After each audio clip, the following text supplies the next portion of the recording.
Now, the latest on the search for Malaysia Airlines Flight 370. Investigators are analyzing data from the U.S. Navy's robotic submarine Bluefin 21.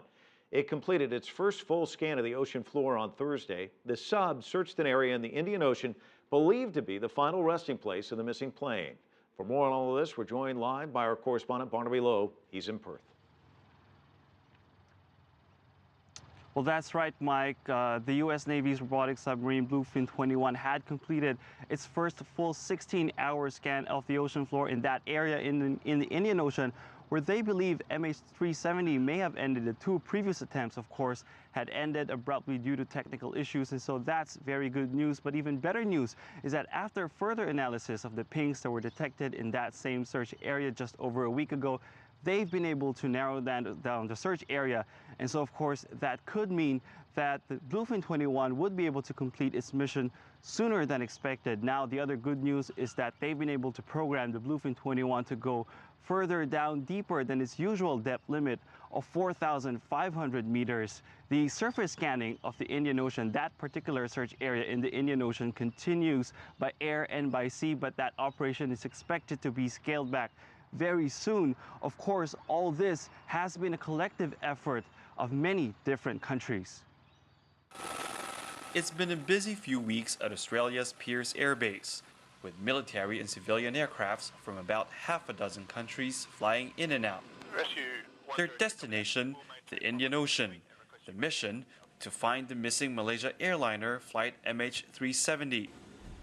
Several ships are also involved in the search, including China's Haishun 01, Britain's sophisticated survey vessel HMS Echo, and Australia's Ocean Shield, which has been carrying a towed pinger locator, and the robotic submarine Bluefin 21, both American.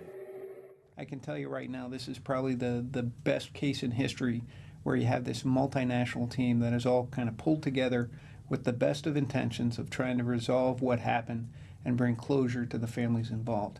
From the time they started searching in the South China Sea to when they determined MH370 to most likely be somewhere in the Indian Ocean, there's been an unprecedented amount of international cooperation, even among countries that lately may not have been seeing eye to eye on certain geopolitical issues. China and Japan in particular have been in a tense territorial dispute. The United States, while emphasizing that it does not take sides in sovereignty issues, has pledged to support Japan. But it appears they've been able to set aside their differences for now. It's a great opportunity to work together and to build friendship, build stronger bonds for a common good. That's a great outcome out of a tragedy. They are sharing information they wouldn't normally share. There would be limitations to what they're doing, but certainly as a broad thing, very great cooperation. That the world has united may indeed be the best thing that has emerged from this tragedy. But as the search drags on longer and longer, the question is, when will they give up hope? The Malaysian government says, never. That hope, of course, has been echoed by all the other governments that are involved in this search and recovery effort, and they've also cautioned, on the other hand, not to raise any expectation. Mike? Barnaby live for us in Perth, Australia. Thanks so much.